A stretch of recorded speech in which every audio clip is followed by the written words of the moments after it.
জানিয়ে দেব আমাদের হাতে পাওয়া বাংলাদেশের সর্বশেষ গুরুত্বপূর্ণ আপডেট সংবাদ। শুরুতেই জানিয়ে দিচ্ছি সংবাদ শিরোনাম।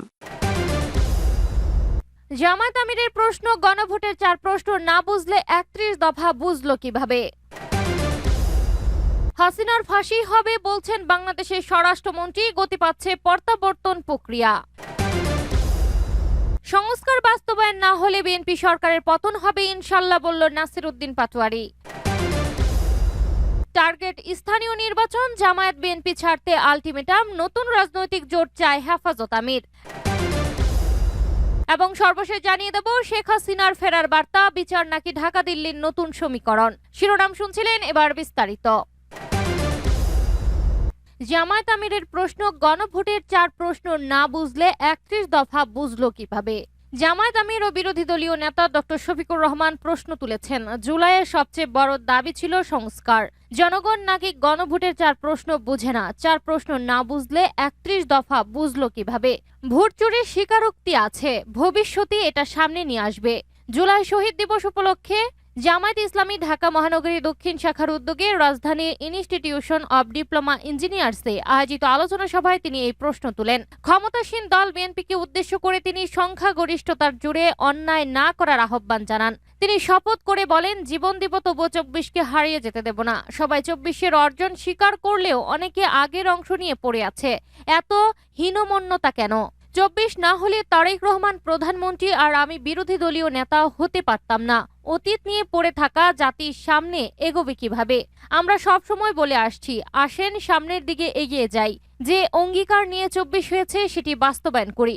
ডক্টর শফিকুর রহমান বলেন, বিনা বেতনে কিছু শিক্ষক তৈরি হয়েছে। আমাদের সংবিধান শেখানো হয়। কোন সংবিধানে সংবিধান সংশোধন কমিটি আছে?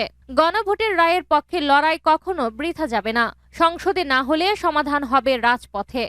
হাসিনার ফাঁসি হবে বলছেন বাংলাদেশের স্বরাষ্ট্রমন্ত্রী, গতি পাচ্ছে প্রত্যাবর্তন প্রক্রিয়া। আত্মসমর্পণের কোনো সুযোগ নেই। বাংলাদেশের ক্ষমতাচ্যুত প্রধানমন্ত্রী শেখ হাসিনার দেশে পা রাখা মাত্র গ্রেপ্তার করে ফাঁসির সাজা কার্যকর করা হবে। সাফ একথা জানিয়ে দিলেন স্বরাষ্ট্রমন্ত্রী সালাউদ্দিন আহমেদ। বিদেশ প্রতিমন্ত্রী শামা ওবায়দ ইসলামের কথায়, বাংলাদেশ কিংবা ভারতের মাটি যেখানেই আত্মসমর্পণ করুক না কেন, দণ্ডপ্রাপ্ত আসামি হিসেবে শেখ হাসিনাকে জেলেই যেতে হবে। জাতীয় সংসদ অধিবেশনে জুলাই গণ অভ্যুত্থান ও গণহত্যার বিচার শীর্ষক সমাধান আলোচনায় অংশ নিয়ে এসব কথা বলেন তিনি। এতে প্রশ্ন উঠে গেল, দোষীকে আত্মসমর্পণের সুযোগ না দিয়ে ফাঁসির সাজা নিশ্চিত করে দেওয়া কি বিচারের নামে প্রহসন নয়? স্বরাষ্ট্রমন্ত্রী সালাউদ্দিন আহমেদ বলেন, জাতীয় নাগরিক পার্টি এনসিপির সংসদ সদস্য আক্তার হোসেন অনেক বিষয়ে কথা বলেছেন। তার মধ্যে একটি হলো হাসিনাকে ফিরিয়ে এনে রায় কার্যকর করা হবে কিনা। হাসিনাকে ফিরিয়ে আনার জন্য ইন্টারিম গভর্নমেন্ট থেকে শুরু করে এ পর্যন্ত আমরা তাগাদাপত্র দিচ্ছি।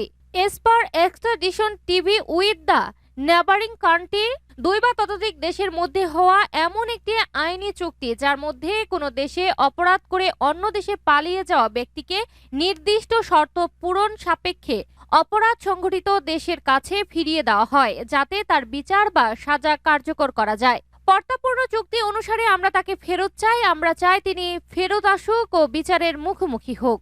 আইনমন্ত্রীরও একই বক্তব্য। তিনি বলেন, শেখ হাসিনা আসলে তাকে গ্রেপ্তার করা হবে। তিনি ইতিমধ্যে দোষী সাব্যস্ত হয়েছেন, সুতরাং তার আত্মসমর্পণের সুযোগ নাই। তিনি আসলে গ্রেপ্তার করা হবে, রায় কার্যকর করা হবে।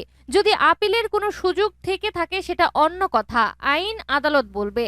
তিনি বলেন, জুলাই ঘোষণাপত্র, জাতীয় সনদে শহীদ পরিবার, আহত জুলাই যোদ্ধাদের সুরক্ষা, সাংবিধানিক স্বীকৃতি এবং গণতান্ত্রিক রাষ্ট্র ব্যবস্থা প্রতিষ্ঠার যে অঙ্গীকার করা হয়েছে, সরকার তা বাস্তবায়নে প্রতিশ্রুতিবদ্ধ। সংস্কার বাস্তবায়ন না হলে বিএনপি সরকারের পতন হবে ইনশাল্লাহ বলল নাসির উদ্দিন পাটোয়ারি। সংস্কার বাস্তবায়ন না হলে বিএনপি সরকারের পতন হবে বলে মন্তব্য করেছেন জাতীয় নাগরিক পার্টি এনসিপির মুখ্য সমন্বয়ক নাসির উদ্দিন পাটোয়ারি। তিনি বলেন, বিএনপি এখন বলছে তারা সংস্কার বাস্তবায়ন করবে না। যদি বিএনপি সংস্কার বাস্তবায়ন না করে, এই বিএনপি সরকারের পতন বাংলাদেশে ইনশাল্লাহ হবে। সেই প্রত্যয় নিয়ে আমরা মাঠে নেমেছি।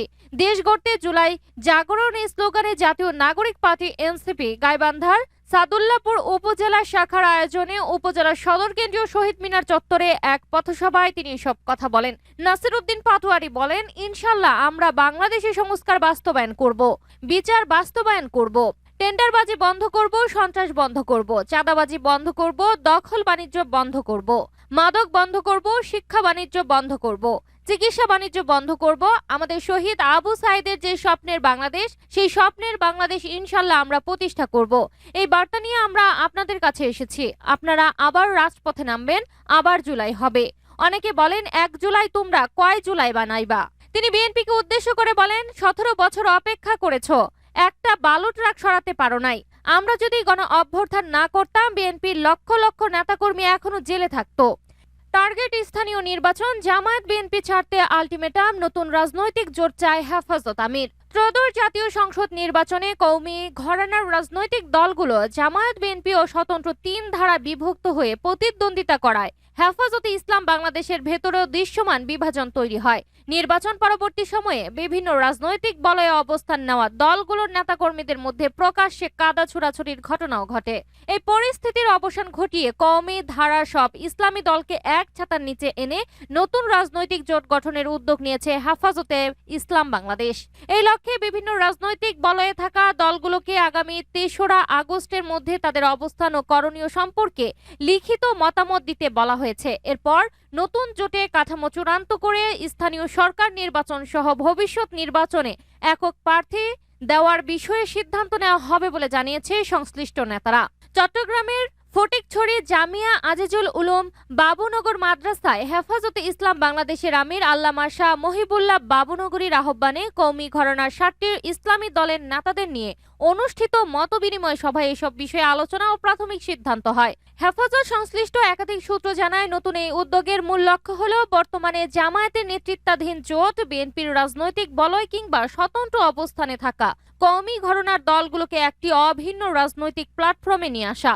এজন্য দলগুলোকে তাদের বর্তমান রাজনৈতিক অবস্থান পূর্ণ বিবেচনা করে নতুন জোটে যুক্ত হওয়ার বিষয়ে লিখিত মতামত দিতে বলা হয়েছে। হেফাজতের নেতারা নির্ধারিত সময়ের মধ্যে দলগুলোকে অবস্থান স্পষ্ট করতে বলা হয়েছে। শেখ হাসিনার ফেরার বার্তা, বিচার নাকি ঢাকা দিল্লির নতুন সমীকরণ।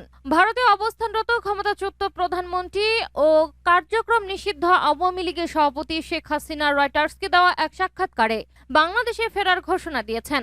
ওই সাক্ষাৎকারে তিনি আগামী ডিসেম্বরে বাংলাদেশে ফিরে আদালতের মুখোমুখি হওয়ার কথা জানিয়েছেন।